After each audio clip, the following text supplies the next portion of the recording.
Greetings and welcome everyone to another episode here on the Sitrep podcast. I am your host, Admiral Oriskany Jim, although not really an admiral, although I do play one on TV, although really just YouTube. We're getting back to our roots a little bit with a little bit more of modern era wargaming. We've been doing a lot of American Revolution and Warg's Drift and World War II lately, so we're trying to do a little bit more modern era wargaming to sort of get back to our roots. Today I am joined by my friend Damon. Damon, hello, how are you doing? Matey, I'm alright, thank you. How are you? Not too bad. We're about to find out how both of us are doing here in the South China Sea in a game of Rory Crabb's Naval Command, first edition. We're calling today's scenario Singapore Smackdown, or Singapore Showdown, I should say, because why not? So we've been doing a lot of Naval Command here along the Pacific Rim. We've done, again, here, the Straits of Taiwan, the Spratly Islands. Today we're going to head a little bit further south to Singapore, where the British have long held a vested interest.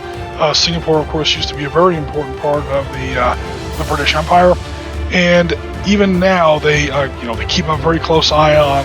Everybody keeps a very close eye on these shipping lanes. You can see where the Persian Gulf is. Those oil shipping lanes come right through the Straits of Malaysia and then up to all those Pacific Rim economies, South Korea, Japan, Taiwan, the Philippines. These are very, very big economies that have practically zero oil of their own, and therefore these shipping lanes are extremely important.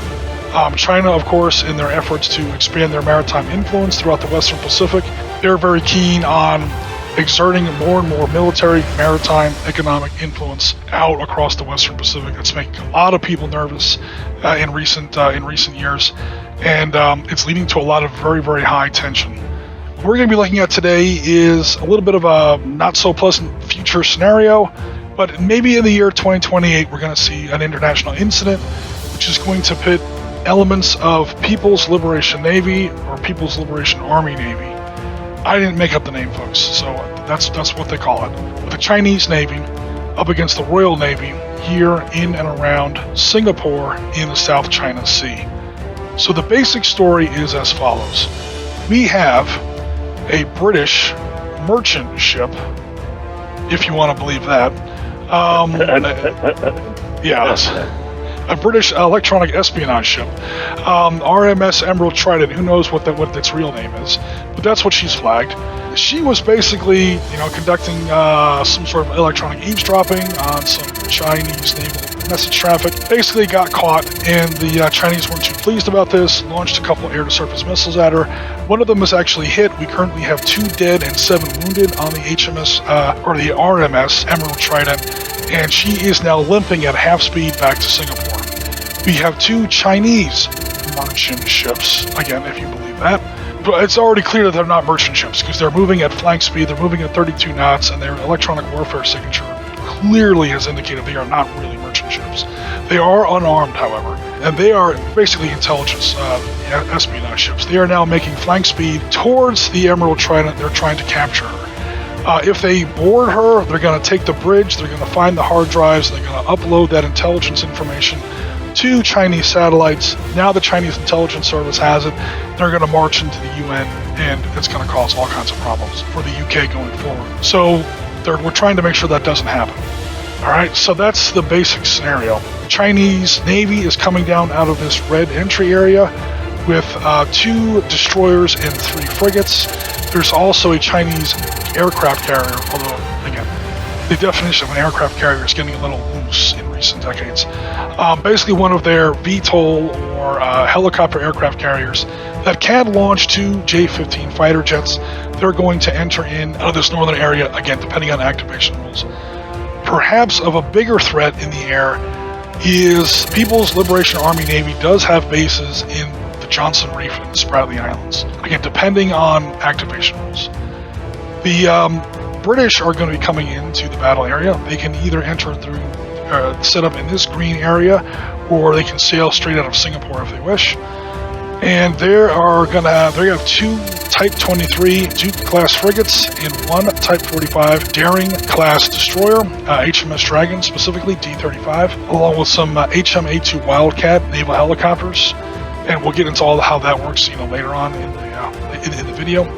Off table, again, Damon does not have to worry about defending her or anything else like that, but off table is the new HMS Queen Elizabeth. So that's one of the 2 new aircraft carriers the Royal Navy has, and she is equipped with F-35B Lightning II fighters, so F-35s. So yeah, so there's a Type 45 Daring class. That's the biggest British ship on the table. The Dew class are slightly older frigates, but they're still pretty well armed. We do have the new hotness in the Chinese destroyer classes, the Type 55s Renhais, and then the smaller frigates. The Chinese ships are not as good, but there's a lot more of them. And again, here is HMS Queen Elizabeth. So this is the British flagship. She's not on the table, but she's definitely going to exert an influence. These British destroyers and frigates do carry the HMAS Wildcat helicopter. Now they can either be launched in an airborne early warning or a strike roll, and that's going to be up to Damon as he launches each of his helicopters. And there's benefits and cons to both options. The main strike craft is again the Royal Navy version of the F-35B, the Joint Strike Fighter or the Lightning II, whatever you want to call it. And of course we have the Chinese with their Flying Shark, Fascia, if I'm even coming close to pronouncing that correctly, basically the Shenyang J-15. It's a knockoff of a late model Sukhoi Flanker Su-27. So that's kind of where we're at in today's game. Do we have any questions or comments from you, Damon, so far? No, I'm good. All right, so again, I know there's going to be a lot of questions and rules considerations as we go forward. There are some special rules for the victory conditions and so on in this game. We're going to get into that later on in the game as the game progresses. But for now, let's go ahead and start turn 1 and see how this goes. Okay, folks, here we go with some combat on turn 2. Everybody has sort of imploded, so to speak, right around the target ship, RMS Emerald Trident. We now have HMS Kent and Iron Duke taking up a port and starboard quarter protective positions, making sure these 2 Chinese electronic espionage ships do not get a chance to board her. The complication is that the Indonesian and Malaysian tankers have blundered right into the free fire zone. There is a special rule where no cannon, gun, missile, or torpedo track from either side is allowed to pass within 6 inches of a neutral ship. The Chinese are looking for friends down here just as much as the British are. This, especially Kaznor, the Indonesian tanker, is causing some problems. Tehrani down here, the Malaysian tanker, is also going to cause some problems because right now they're blocking some lines of sight. So as the first player, I'm the Chinese. I'm going to go ahead and fire some missiles from some of my ships. The issue is this guy here, PLN Dailan, is too close to Kaznor. If you take a careful measurement, you will see that her, if I try to fire missiles, the missile track will pass within 6 inches of the Kaznor. The other ship, the Lhasa, will just barely get away as I try to draw a bead of fire down here at HMS Dragon. So the Dragon and the Lhasa can hit each other. The Dailan cannot. They're sort of protected by the international treaty bubble, so to speak, of the Indonesian tanker. And of course, these guys can fire. So there's going to be a lot of shooting going on here. We won't record all of it because it's going to get kind of tedious because there's air defense rules and all this other stuff. But for now, we're just going to start off with PLN Lhasa is going to fire her two of her YJ-18 surface-to-surface missiles. They have a range of 150 nautical miles, so yeah, no worries there. They're definitely going to go ahead and shoot. So I am active. I do get to use my search radar. +3 for search radar. Sorry, not search radar. Fire control radar, +2. +3 for accuracy. It's going to be a total of 5. I have to hit a number. I have to hit an electronic warfare signature of 12. So the Dragon's got some pretty serious electronics protecting her. So I have to score a modified 12. I get to add 5 to my rolls. Long story short, I have to roll 7s or better to lock on. 7 and 6. One locks on and one does not. So one of them is just kind of crashing into the ocean. No worries. The other one did barely lock on. So it's one missile now that Damon's air defense system down here is going to try to engage. The HMS Dragon is active. Pretty much everybody's active now because, I mean, almost everybody's detected. There are minimum detection ranges for aircraft and ships. We're close enough now where ships can almost see each other with binoculars in some cases. Everyone's active. Everyone's detected. There's no more reason to stay passive. Everyone is starting to know where everyone else is. I think there's one Chinese ship that's not actually active, not actually detected right now. All right, so a Daring class anti-aircraft guided missile destroyer has a crap ton of stuff available to her. Are you going to engage at medium range or close range? It's one missile. How much do I want to degrade my air defense when it starts getting missile swarmy? Can you throw much more at me this turn? I can throw two more frigates at you. So it's going to be these two. None of my helicopters carry weapons. They're all AEW helicopters. Everybody else is blocked by stupid Indonesian and Malaysian tankers. Okay, I'll shoot at close range. Okay, so the way it works, for people watching this video, every time a ship uses air defense system, you do add one of these defense tokens to your ship, and that's going to degrade you for next turn. So right now he has his full dice, which is pretty formidable. He is a modern 2020s anti-aircraft guided missile destroyer. I don't think I'm going to hit, unless he rolls really badly. He has a total of +4, plus his air defense radar of 3, and he has to hit my missiles defense, which is an 11.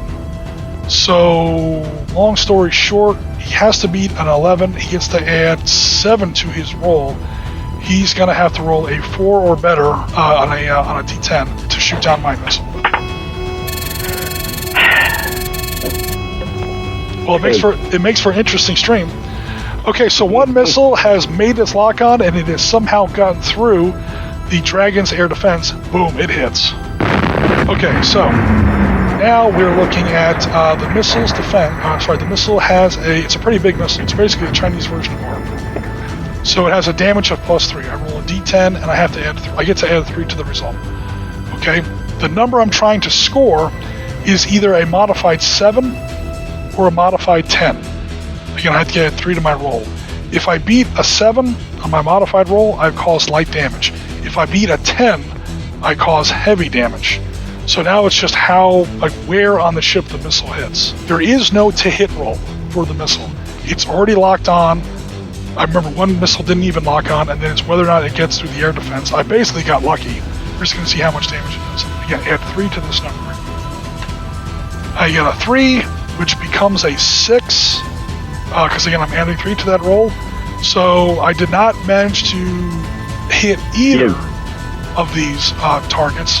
My final roll was a 6+. Basically, it blew off a little bit of the bow, a little bit of the stern, that blew off one of the antenna, knocked the crane off the back of the ship. Who knows what happens? Long story short, it didn't do any appreciable damage. But I have scored a hit on a British ship, and yeah, I'm tracking my missile load, we're tracking his air defense rolls, and we'll see how the rest of the turn goes going forward. Okay, folks, here we are at the end of turn 2, and holy hell, things have kicked off in a big way. I don't remember the order in which all this stuff happened, but there was some pretty absurd rolling. By that I mean very, very bad.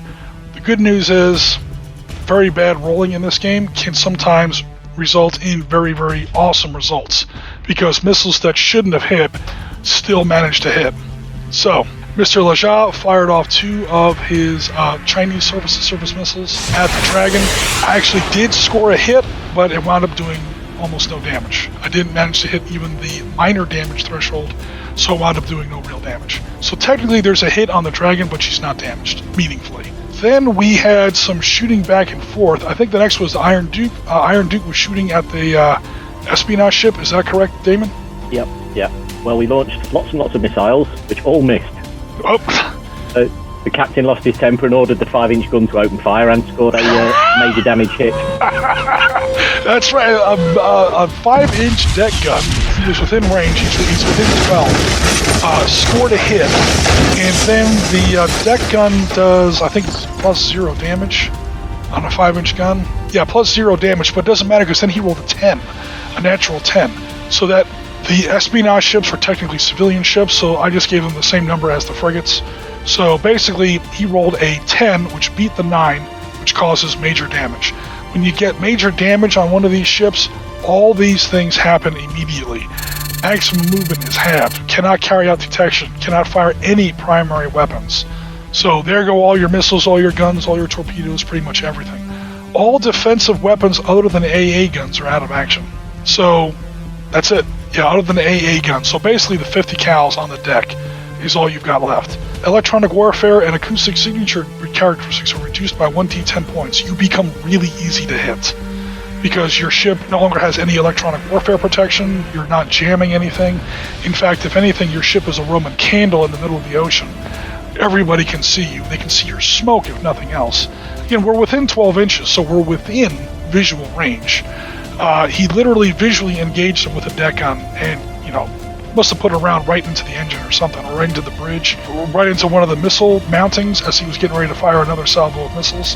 Oh wait, that ship doesn't carry any missiles. Who knows what happened? Maybe he was carrying a load of Chinese fireworks. Something blew up, and yeah, that ship is pretty much out of gas. Notice his electronic warfare signature is now a 4.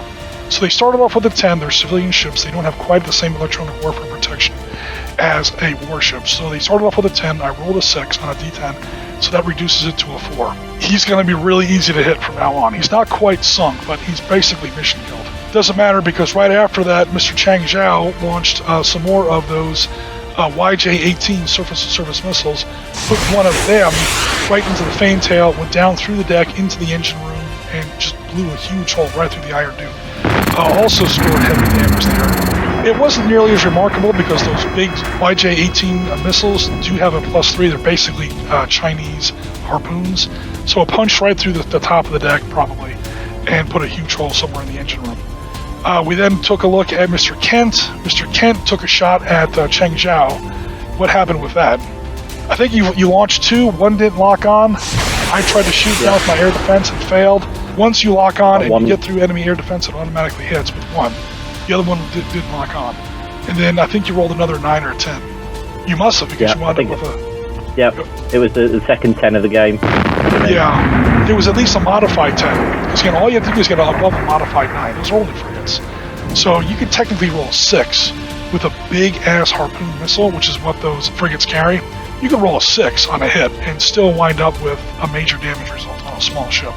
Because harpoons, as sure as you guys know, don't mess around. Yeah, that was about it, except for... okay, so this Wildcat fired and missed. Both of HMS Dragon's harpoons fired and missed. I didn't even have to use my air defense rating on them. Then he had one more Wildcat. I think this was launched from HMS Kent. Do you remember which one this was launched from? Yeah, so Kent is so far the major player of the game. Kent has already put a major damage on one frigate. And her naval attack helicopter has now put a big hole in this ship, which I couldn't believe. These Wildcats carry what's called the Sea Venom missile. And the first edition rules that I have for Naval Command does not have stats for the Sea Venom missile. It's literally too new. Long story short, we gave it the same stats as a harpoon, except for the actual damage rating. The harpoon gets a +3 because it has a huge warhead. This thing only has a 30 kilogram warhead. It's meant to attack ships Corvette or smaller. So he only gave it a +1. So it's like a sniper weapon. It's gonna hit, but it's probably not gonna do that much damage if it hits. Also, it's only one missile that can be fired off of this Wildcat helicopter. So he fires, let me go ahead and put his little thing in here. So he fires, no worries, I'm not worried about it. Oh, he scored the right number to lock on. It's not that hard to lock onto these Chinese frigates. They only have an electronic warfare rating of 11. And the Wildcat has a +2. We did look that up in Naval Command rules. And the missile itself has a +3. So +2, +3 is a total of +5. My target number is an 11. He only had to roll a 6 up on a D10 to lock on. He did do that. So now I had to shoot it down. I only have to roll an 11. I get a +5 on my roll. So basically I had 3 chances to roll a 6 on a D10. He can fire, and he can fire, because the range of that air defense is 12 inches. No worries. Except I rolled a 3, a 5, and a 3, I think, or something like that. So all 3 air defense, you see where all 3 ships had an air defense token on them. All 3 ships actually got their air defense roll. All 3 missed. I couldn't believe my friggin' eyes. And that was that, man. That one little missile, against all odds, went through all that air defense, and then I think you rolled another 10 on the day. So that missile apparently went right into the bridge and pretty much blew that ship out of the game. He has definitely taken another heavy damage token. So again, his electronic warfare is reduced by 1d10. I think I rolled a 7. That's why he has a 4 now, because he started off with an 11. 11 minus 7 is 4. And he is half speed, can fire no weapons. His acoustic signature is down. Yeah, he's basically tanked. Unlike light damage, you cannot do damage control on heavy damage. Your ship just got Sheffield. It got blown almost in half. Your best bet now is to turn around and limp home. So as if all that news wasn't bad enough, although I do technically outnumber him almost 2-1, I can trade 2 frigates for 1 frigate and still come out somewhat on top. Both of my destroyers are okay. Right now, these 2 neutral ships are causing a lot of problems. So anyway, that's all taken care of now. The end of the phase is to see whose aircraft show up.